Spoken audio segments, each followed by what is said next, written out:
Zalini kuwa mlezi wa Pamba? Nimeanza nilipokuwa mkuu wa mkoa wa Mwanza mwaka 2024. Tuseme ukija kuhamishwa mkoa inakuwaje? Mimi nilikuwa mlezi wa timu ya Biashara United ya Mara. Wakati uko Mara Musoma kule. Na nilipeleka Biashara ya Mara tukiwa tumebakiza mechi 3, tungefanikiwa hizo mechi 3 tungeingia Premier League na Pamba singepanda daraja. Na mimi nilisema nikiwa Mara timu ya Pamba haiwezi kunifunga. Na nilihakikisha timu ya Pamba inafungwa na timu ya Biashara ya Mara. Kwa hiyo wapinzani wakubwa wa Pamba ilikuwa ni Biashara ya Mara, na mimi nikiwa mlezi na mkuu wa mkoa wa Mara. Bado mechi 3 na mimi nilikuwa na hakika ninaipeleka timu ya Biashara Premier League. Bado mechi 3 rais akanihamisha kutoka Mara akanipeleka Pamba. Tulipofika nikapelekwa Mwanza. Nilipofika Mwanza, moja kati ya changamoto niliyokutana nayo, watu wa Pamba wote wanajua mimi nilishughulika nao na hawakupata matokeo mbele ya Biashara nikiwa mimi mlezi wa Biashara. Kwa hiyo wakawa wanajiuliza maswali. Je, nitaendelea na Biashara ili ipande ama hizi mechi 3 nisimamie Pamba ili ipande? Lakini mimi niliwaita watu wa Biashara nikawaambia, rais anapokupeleka, obedience yako yote, uaminifu wako wote, utii wako wote unaingia kwenye mkoa wako mpya. Sahihi.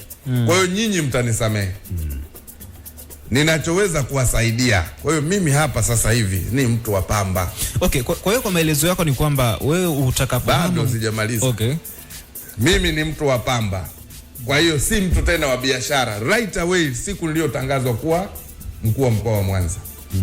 Okay. Na waulize watu wa Pamba, wanajua nisingesimama kwenye hizo mechi 3 wasingepanda daraja. Lakini Biashara ya Mara nikawapa fedha, nikawapa kila kitu, wakacheze playoff. Niliwahakikishia 100% ya maandalizi yao niliyafanya mimi nikiwa bado mkuu wa mkoa wa Mwanza. Kwa hiyo wao wenyewe tu hawakutumia opportunity vizuri. Kwa hiyo labda swali langu wakati anamalizia tu kujibu hapo ni kwamba, kwa hiyo popote ninapokwenda, hata leo nikiletwa Dar es Salaam, mimi nitakuwa mlezi wa timu ya KMC na isingeshuka daraja.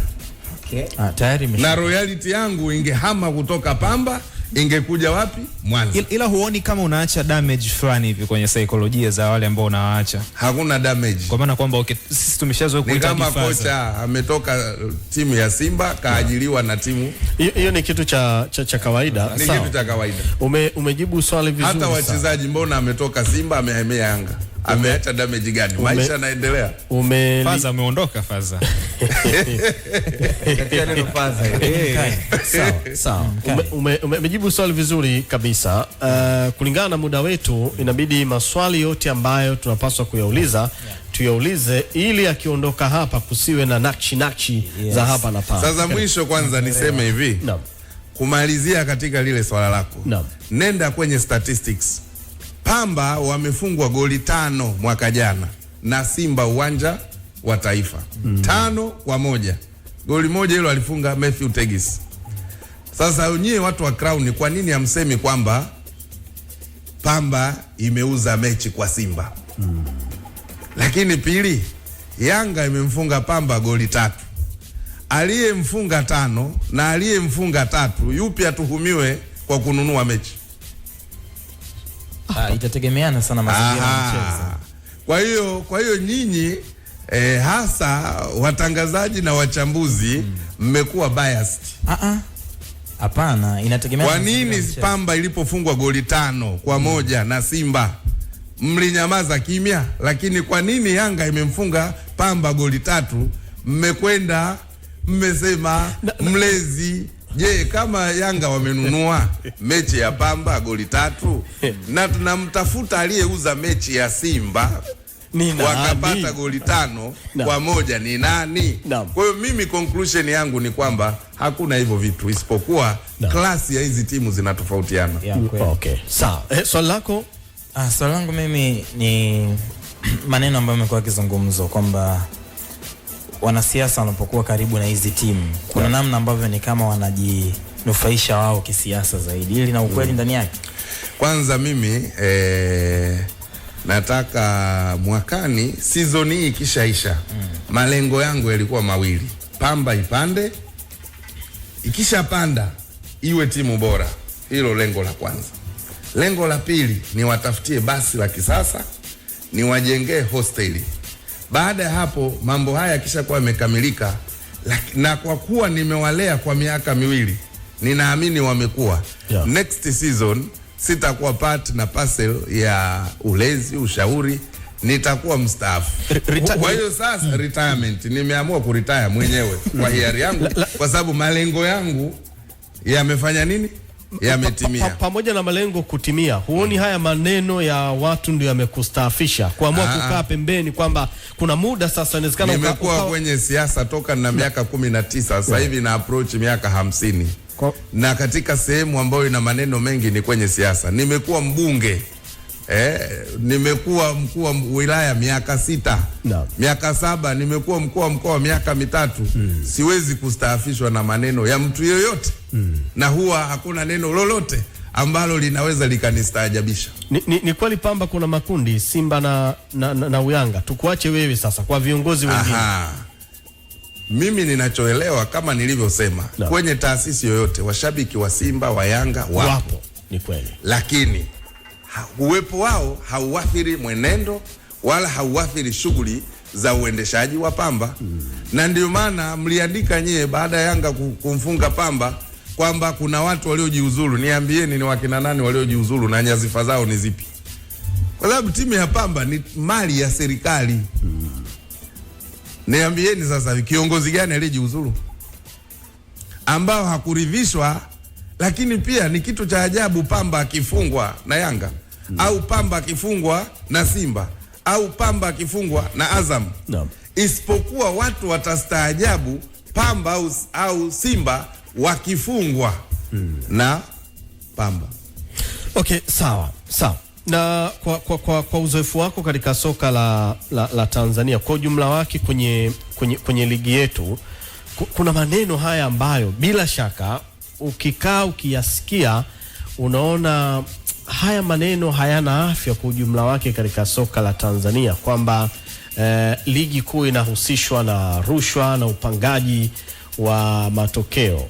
Wewe tayari upo kwenye system, kwa sababu tunazungumza na mkuu wa mkoa ambaye ana nyenzo tofauti. Hivi vitu vipo mkuu wa mkoa, masuala ya upangaji wa matokeo kwenye ligi kuu Tanzania bara? Unajua sisi hatuishi katika dunia tofauti. Dunia ni hii. Wanaotoa ndo hawa, wanaopokea ni hao. Kwa hiyo yawezekana vipo. Kinachokosekana hapa ni clear evidence. Na mimi nilikuwa nafuatilia, nafikiri mwaka jana TFF waliingia makubaliano ama waliingia ushirikiano na TAKUKURU waweze kufuatilia vitendo hivi vinavyosemwa na kutajwa katika ligi yetu. Kwa hiyo mimi nafikiri mamlaka kama ya TAKUKURU na TFF, kama vitendo hivi vipo, inashindikanaje kuwadaka 2 watatu ikawa ni mfano, wakafikishwa hata mahakamani, huko mahakama zikatuambia hawa watu wanahusika au hawahusiki. Lakini vitendo kwenye jamii, vitendo vya rushwa vipo. Kama vipo hata kwenye serikali, vitashindwa kuwekwa kwenye mpira? Vitendo hivyo vipo, lakini havijathibitika kwa sababu hakuna clear evidence ambayo au mtu kashikwa akahukumiwa tukaweka conclusion kwamba kuna rushwa. Huoni kwamba mamlaka husika hawako tayari kuamua kuingia kuchimbua zaidi? Sasa mimi siwezi kuzisemea mamlaka husika. Lakini ningefurahi kama kuna tuhuma, kuna dalili, kuna maneno, hivyo vyombo vinavyohusika na rushwa vingetusaidia. Na mamlaka ya soka yenyewe ingetusaidia, isiwe kimya. Kwani mpira, mamlaka za soka zinasimamia mpira. Kama mpira wenyewe unachafuliwa, kama mpira wenyewe unatuhumiwa, Kwa nini wao wakae kimya? Wangeongeza jitihada za kushirikiana na mamlaka nyingine ili kudhibiti, ili kubaini, ili kukamata, ili kufikisha kwenye vyombo, na vyombo vya kisheria vituambie kwamba hapa kulikuwa na corruption au hapa kulikuwa na tuhuma za corruption. Kwa sababu kutuhumiwa mpaka uprove beyond reasonable doubt kwamba hapa kuna rushwa. Kwa hiyo hata wewe unaweza, kama nyinyi mnavyonituhumu mimi kwamba naipendelea Yanga ikija wapi, lakini hamna ushahidi nimefanya tukio gani. Kwa mfano zingekamatwa ujumbe wangu, au ningenaswa nikizungumza na mchezaji, au nimenaswa nikiwa nauza mbinu ya kambi, ikawekwa in public, muungwana akivuliwa nguo hufanya nini? Kuchutama. Kwa hiyo imebakia ni maneno zaidi, nadharia kuliko uhalisia, ukweli. Okay. Juma Ayo kauliza swali kwa sababu anasikiliza redio, akasema Toto Africa ilipotea kwa sababu wana Mwanza waligawanyika kwa sababu hizo ambazo mkali alikuwa anasema Simba na Yanga. Sasa wewe kama mkuu wa mkoa, kutokana na hilo, kuna kitu gani ambacho unaweza ukawahakikishia wana Mwanza, especially mashabiki wa Pamba, na sasa hivi timu inafanya vizuri? Nini ambacho unaweza kuhakikishia yasije kudhibiti hii pale Mwanza kulikuwa na timu ya Toto Africa na nyingine ni Mbao. Yeye ametoa mfano wa Toto Africa ni kwa sababu ilikuwa inaonekana kama vile tawi la nini la Yanga, si kafa. Sasa tuambiwe Mbao na yenyewe ilikufa kwa sababu gani? Sasa nakuja ninaeleza haya kwa nini. Timu zetu na vilabu vyetu vinakufa, hizo ni sababu very minor, ni sababu ndogo sana. Timu kuiendesha ni fedha. Mimi mwaka jana nililetewa budget ya klabu kwamba ili tushiriki ligi kufanya usajili milioni 700. Na usajili huo ni ordinary registration. Kwa mfano nikisajili wachezaji 10 wenye thamani ya milioni 30 kwa miaka miwili, ninakuwa nimetumia shilingi ngapi? Wachezaji 10. Swali niliona pale sema kwamba mkuu wa mkoa ulitupelekea viongozi wetu wa Simba, uliwafunga viongozi wa Simba. Sisi uliwafunga. Mbona wabado? Mimi sijawahi kumkamata kiongozi wa Simba. Alafu narudia, sijawahi kumkamata, sijawahi kumshambulia. Lakini nenda pale Mwanza, tukio la mwaka jana silikuwa ni issue kufanya mazoezi. Sasa ndio wakati tukio lile lilitafsiriwa na TFF kupitia kamati yao, sijui ya maadili, sijui ya masaa 72, ndio, na zilitolewa adhabu. Ukitaka kujua ukweli, ndio maana hata nyewe waandishi, kwa sababu hamtaki kusimama katika reality. Mimi natumia chombo hiki lakini kwa niaba ya vyombo vingine. Ndio. Kwa sababu kwenye lile tukio wakati mwingine mnaanza kulijadili hata bila ya kusikiliza second party. Mnatoa na hukumu zenu kwenye vyombo vyenu, lakini third party au secondary party hakusikilizwa. Sisi tulifanya hivyo. Nakumbuka nilikufanyia mahojiano mimi. Nasema hivi, na wewe ni chombo kimoja. Mimi hapa niko Crown, lakini ninazungumza pia na Watanzania na watu wengine. Ni kweli. 90% ya vyombo mnalijadili tukio, mkatoa na hukumu, na kwa kuwa wengine ni washabiki wa vilabu mkaingiza na ushabiki. Lakini always fact who remains the fact. Mimi ni mwenyekiti wa kamati ya usalama ya mkoa. Kazi yangu, mtu yoyote, kiumbe yote akiingia katika mkoa wangu, ninayo haki ya kumlinda bila kuangalia dini yake, kuangalia kabila lake, kuangalia timu yake, bila kuangalia. Kwa nini? Kwa sababu pale mimi niko kama serikali. Nikisikia pia pale uwanja wa Kirumba unawaka moto, mimi nitakwenda. Usiniulize swali kwamba wewe ni shabiki wa Yanga kwa hiyo usije Kirumba. Ninasikia Kirumba kuna vurugu, mimi ndio mwenyekiti wa kamati ya usalama ya mkoa, ninao uwezo, mamlaka, powers za kwenda.